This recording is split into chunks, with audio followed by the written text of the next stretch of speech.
السلام علیکم ورحمۃ اللہ وبرکاتہ۔ بسم اللہ الرحمن الرحیم۔ یوم عاشوراء زمانہ جاہلیت میں قریش مکہ کے نزدیک بڑا محترم دن تھا۔ اسی دن خانہ کعبہ پر نیا غلاف ڈالا جاتا تھا اور قریش اس دن روزہ رکھتے تھے۔ قیاس یہ ہے کہ حضرت ابراہیم علیہ السلام کی کچھ روایات اس کے بارے میں ان تک پہنچی ہوں گی۔ رسول اللہ صلی اللہ علیہ وآلہ وسلم کا دستور تھا کہ قریش ملت ابراہیمی کی نسبت سے جو اچھے کام کرتے تھے ان کاموں میں آپ ان سے اتفاق و اشتراک فرماتے تھے۔ اسی بنا پر حج میں بھی شرکت فرماتے تھے۔ اپنے اس اصول کی بنا پر آپ قریش کے ساتھ عاشوراء کا روزہ بھی رکھتے تھے، لیکن دوسروں کو اس کا حکم نہیں دیتے تھے۔ پھر جب آپ صلی اللہ علیہ وآلہ وسلم مدینہ طیبہ تشریف لائے اور یہاں یہود کو بھی آپ نے عاشوراء کا روزہ رکھتے دیکھا اور ان کی یہ روایت پہنچی کہ یہ وہ مبارک تاریخی دن ہے جس میں حضرت موسیٰ علیہ السلام اور ان کی قوم کو اللہ تبارک و تعالی نے نجات عطا فرمائی تھی اور فرعون اور اس کے لشکر کو غرقاب کیا تھا۔ تو آپ صلی اللہ علیہ وآلہ وسلم نے اس دن کے روزے کا زیادہ اہتمام فرمایا اور مسلمانوں کو بھی عمومی حکم دیا کہ وہ بھی اس دن روزہ رکھا کریں۔ بعض حدیثوں میں ہے کہ آپ صلی اللہ علیہ وآلہ وسلم نے اس کا ایسا تاکیدی حکم دیا جیسا کہ فرائض اور واجبات کے لیے دیا جاتا ہے۔ چنانچہ بخاری اور مسلم میں حضرت سلمہ بن اکوع اور ربیع بنت معوذ رضی اللہ تعالیٰ عنہما سے مروی ہے کہ رسول اللہ صلی اللہ علیہ وآلہ وسلم نے یوم عاشوراء کی صبح مدینہ منورہ کے آس پاس کی ان بستیوں میں جن میں انصار رہتے تھے یہ اطلاع بھجوائی کہ جن لوگوں نے ابھی تک کچھ کھایا پیا نہ ہو وہ آج کے دن روزہ رکھیں، اور جنہوں نے کچھ کھا پی لیا ہو وہ بھی دن کے باقی حصے میں کچھ نہ کھائیں بلکہ روزہ داروں کی طرح رہیں۔ بعد میں جب رمضان المبارک کے روزے فرض ہوئے تو عاشوراء کے روزے کی فرضیت منسوخ ہو گئی اور اس کی حیثیت ایک نفل روزہ کی رہ گئی۔ لیکن اس کے بعد بھی رسول اکرم صلی اللہ تعالی علیہ وآلہ وسلم کا معمول یہی رہا کہ آپ صلی اللہ علیہ وآلہ وسلم رمضان المبارک کے فرض روزوں کے علاوہ نفلی روزوں میں سب سے زیادہ اسی روزے کا اہتمام فرماتے تھے، جیسا کہ حدیث آگے آ رہی ہے۔ اس کے بعد ملاحظہ فرمائیں یوم عاشوراء یعنی 10 محرم کی تاریخی اہمیت۔ اس کی تاریخی اہمیت کیا ہے سماعت فرمائیں۔ یوم عاشوراء بڑا ہی محتمم بالشان اور عظمت کا حامل دن ہے۔ تاریخ کے عظیم واقعات اس سے جڑے ہوئے ہیں۔ چنانچہ مورخین نے لکھا ہے کہ یوم عاشوراء میں ہی آسمان اور زمین، قلم اور حضرت آدم علیہ السلام کو پیدا کیا گیا۔ نمبر 2، اسی دن حضرت آدم علی نبینا و علیہ السلام کی توبہ قبول ہوئی۔ نمبر 3، اسی دن حضرت ادریس علیہ السلام کو آسمان پر اٹھا لیا گیا۔ نمبر 4، اسی دن حضرت نوح علیہ السلام کی کشتی ہولناک سیلاب سے محفوظ ہو کر کوہ جودی پر لنگر انداز ہوئی۔ نمبر 15، اسی دن حضرت ابراہیم علیہ السلام کو خلیل اللہ بنایا گیا اور ان پر آگ گلے گلزار ہوئی۔ نمبر 6، اسی دن حضرت اسماعیل علیہ السلام کی پیدائش ہوئی۔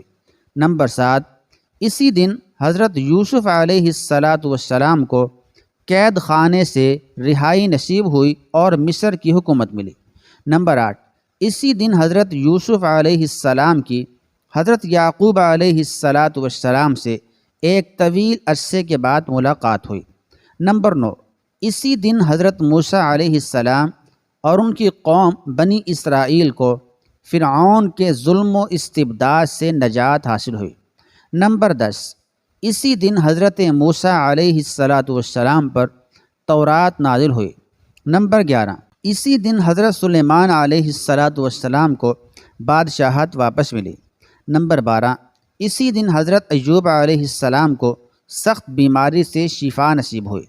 نمبر 13، اسی دن حضرت یونس علیہ السلام 40 روز مچھلی کے پیٹ میں رہنے کے بعد نکالے گئے۔ نمبر 14، اسی دن حضرت یونس علیہ السلام کی قوم کی توبہ قبول ہوئی اور ان کے اوپر سے عذاب ٹلا۔ نمبر 15، اسی دن حضرت عیسیٰ علیہ السلام کی پیدائش ہوئی۔ نمبر 16، اور اسی دن حضرت عیسیٰ علیہ السلام کو یہودیوں کے شر سے نجات دلا کر آسمان پر اٹھایا گیا۔ نمبر 17، اسی دن دنیا میں پہلی باران رحمت نازل ہوئی۔ نمبر 18، اسی دن قریش خانہ کعبہ پر نیا غلاف ڈالتے تھے۔ نمبر 19، اسی دن حضور اکرم صلی اللہ علیہ وآلہ وسلم نے حضرت خدیجۃ الکبریٰ رضی اللہ تعالی عنہا سے نکاح فرمایا۔ نمبر 20، اسی دن کوفی فریب کاروں نے نواسۂ رسول صلی اللہ علیہ وآلہ وسلم اور جگر گوشہ فاطمہ رضی اللہ تعالی عنہا کو میدان کربلا میں شہید کیا۔ نمبر 21، اور اسی دن یعنی یوم عاشوراء کو قیامت قائم ہوگی۔ آگے چلتے ہیں یوم عاشوراء کی فضیلت کی طرف۔ تو یوم عاشوراء کی فضیلت سماعت فرمائیں۔ ناظرین، مذکورہ بالا واقعات سے تو یوم عاشوراء کی خصوصی اہمیت کا پتہ چلتا ہی ہے۔ علاوہ ازیں نبی کریم صلی اللہ علیہ وآلہ وسلم سے بھی اس دن کی متعدد فضیلتیں وارد ہیں۔ چنانچہ حضرت ابن عباس رضی اللہ تعالی عنہ فرماتے ہیں، میں نے نبی کریم صلی اللہ علیہ وآلہ وسلم کو کسی فضیلت والے دن کے روزے کا اہتمام بہت زیادہ کرتے نہیں دیکھا سوائے اس دن یعنی یوم عاشوراء کے، اور سوائے اس ماہ یعنی ماہ رمضان المبارک کے۔ مطلب یہ ہے کہ حضرت ابن عباس رضی اللہ تعالی عنہ نے آپ صلی اللہ تعالی علیہ وآلہ وسلم کے طرز عمل سے یہی سمجھا کہ نفل روزوں میں جس قدر اہتمام آپ صلی اللہ علیہ وآلہ وسلم یوم عاشوراء کے روزے کا کرتے تھے، اتنا اہتمام کسی دوسرے نفلی روزے کا نہیں کرتے تھے۔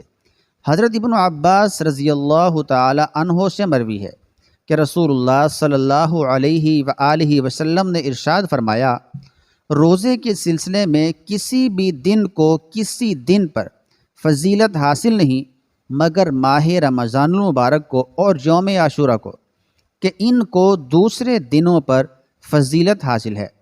اسی طرح ایک اور حدیث سماعت فرمائیں۔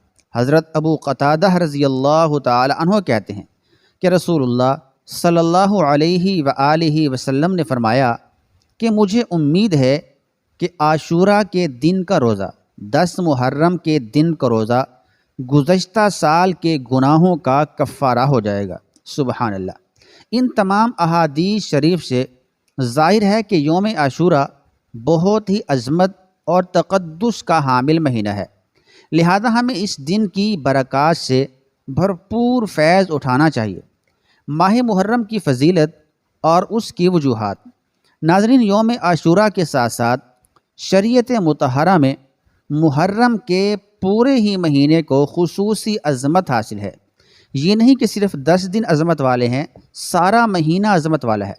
چنانچہ 4 وجوہ سے اس ماہ کو تقدس حاصل ہے۔ نمبر 1، پہلی وجہ تو یہ ہے کہ احادیث شریفہ میں اس ماہ کی فضیلت وارد ہوئی ہے۔ چنانچہ حضرت علی رضی اللہ تعالی عنہ سے کسی شخص نے سوال کیا کہ ماہ رمضان المبارک کے بعد کون سے مہینہ کے میں روزے رکھوں؟ تو حضرت علی رضی اللہ تعالی عنہ نے جواب دیا کہ یہی سوال ایک دفعہ ایک شخص نے نبی کریم صلی اللہ تعالی علیہ وآلہ وسلم سے بھی کیا تھا، اور میں آپ صلی اللہ علیہ وآلہ وسلم کے پاس بیٹھا تھا، تو آپ صلی اللہ علیہ وآلہ وسلم نے جواب دیا تھا کہ ماہ رمضان کے بعد اگر تم کو روزہ رکھنا ہے تو ماہ محرم میں رکھو، کیونکہ وہ اللہ تعالیٰ کی خاص رحمت کا مہینہ ہے۔ اس میں ایک ایسا دن ہے کہ جس میں اللہ تبارک و تعالیٰ نے ایک قوم کی توبہ قبول فرمائی، اور آئندہ بھی ایک قوم کی توبہ اس دن قبول فرمائے گا۔ نیز حضرت ابو ہریرہ رضی اللہ تعالی عنہ سے روایت ہے کہ نبی کریم صلی اللہ تعالی علیہ وآلہ وسلم نے ارشاد فرمایا، ماہ رمضان مبارک کے روزوں کے بعد سب سے افضل اور بہترین روزہ ماہ محرم الحرام کا ہے۔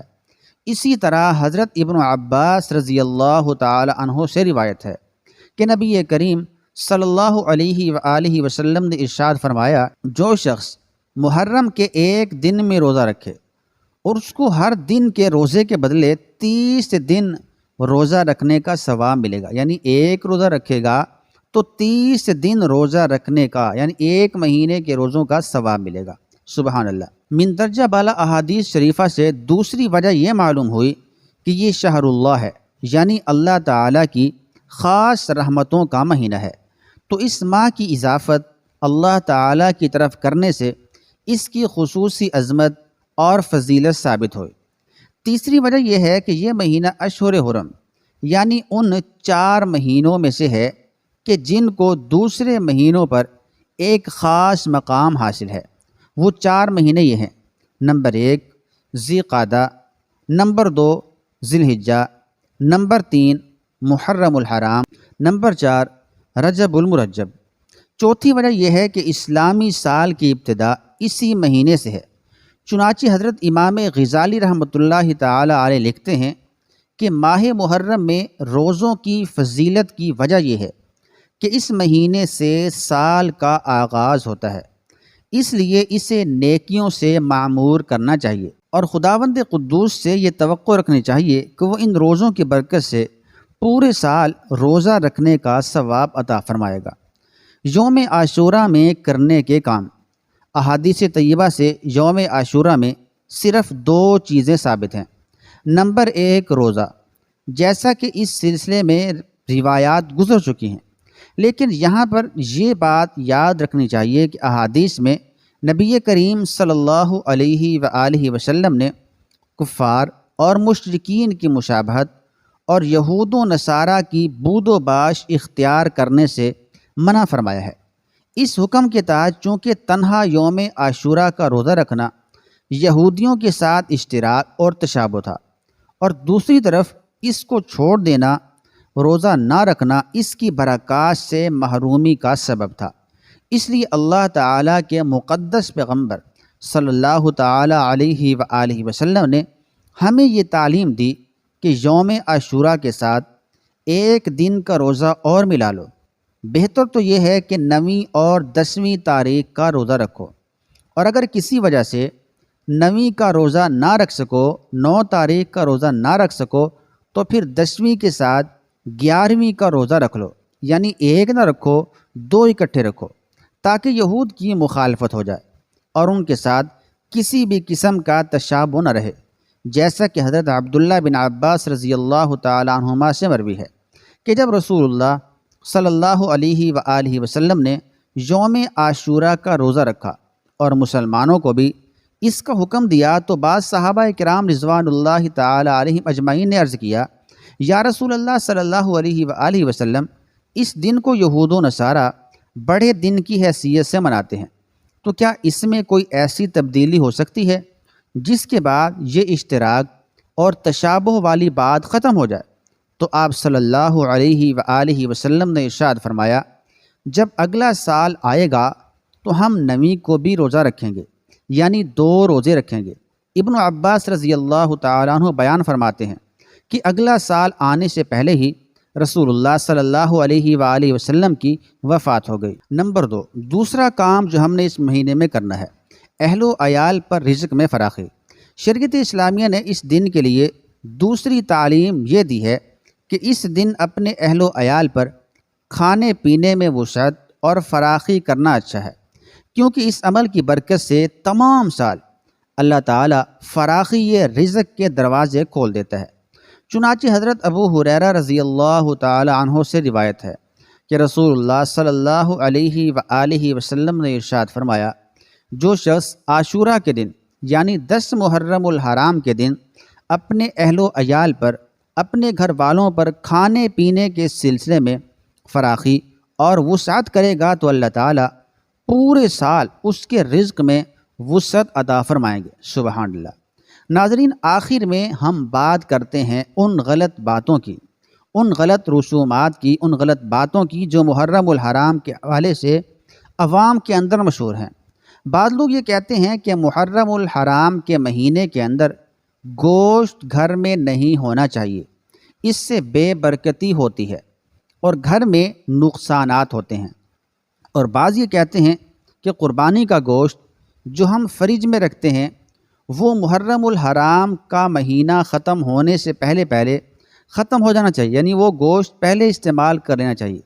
اگر محرم الحرام کے مہینے میں فریج میں گوشت رکھا رہا تو گھر میں بہت زیادہ نقصانات ہو سکتے ہیں۔ ناظرین، یہ بھی غلط بات ہے۔ شروع اسلام میں، ابتدا اسلام میں جب قربانی کی جاتی تھی تو اس وقت یہ حکم تھا کہ 3 دن کے اندر گوشت کو ختم کرنا چاہیے، لیکن بعد کے اندر اس حکم کو منسوخ کر دیا گیا۔ خلاصہ یہ کہ گوشت فریج میں رکھا رہا یا گھر میں پڑا رہا محرم کے اندر تو اس سے کوئی نقصان نہیں ہوتا اور نہ ہی کوئی بے برکتی آتی ہے۔ اسی طرح بعض لوگ یہ سمجھتے ہیں کہ محرم الحرام کے مہینے میں اگر ہم بستری کی جائے تو نکاح ٹوٹ جاتا ہے، یہ بھی غلط بات ہے۔ بعض کہتے ہیں کہ نکاح نہیں ٹوٹتا، لیکن محرم الحرام میں ایسا کرنا ناجائز عمل ہے، یہ بھی غلط بات ہے۔ اسی طرح بعض لوگ محرم الحرام کے مہینے میں قبروں کی لپائی کرنا ضروری سمجھتے ہیں۔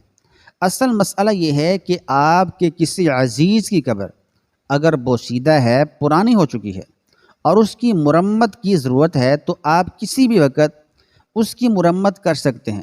محرم الحرام کا مہینہ ہونا ضروری نہیں۔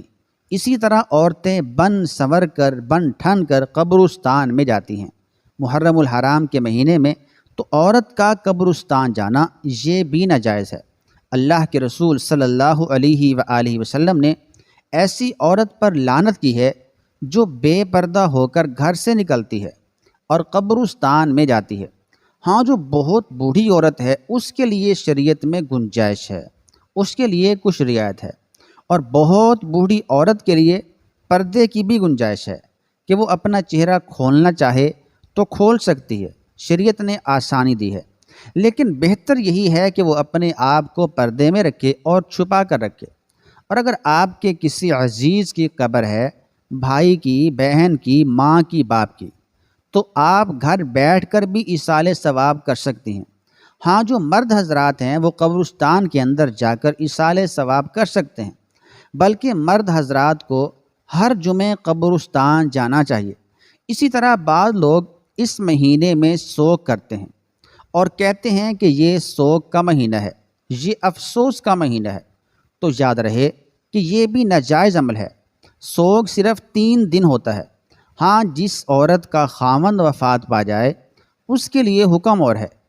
اسی طرح بعض لوگ اس مہینے میں نکاح کرنے کو، شادی کرنے کو ناجائز سمجھتے ہیں، یہ بھی غلط بات ہے۔ آپ صلی اللہ علیہ وآلہ وسلم کا نکاح حضرت خدیجہ رضی اللہ تعالی عنہا کے ساتھ اسی مہینے میں ہوا تھا اور 10 محرم کو ہوا تھا۔ اس کے علاوہ اور بھی بہت ساری رسومات ہیں، تو شریعت نے ان سب کی تردید کی ہے۔ اس مہینے میں ہمیں کیا کرنا چاہیے وہ ساری تفصیل گزر چکی ہے۔ اللہ تعالی ہم سب کو عمل کرنے کی توفیق عطا فرمائے، آمین ثم آمین۔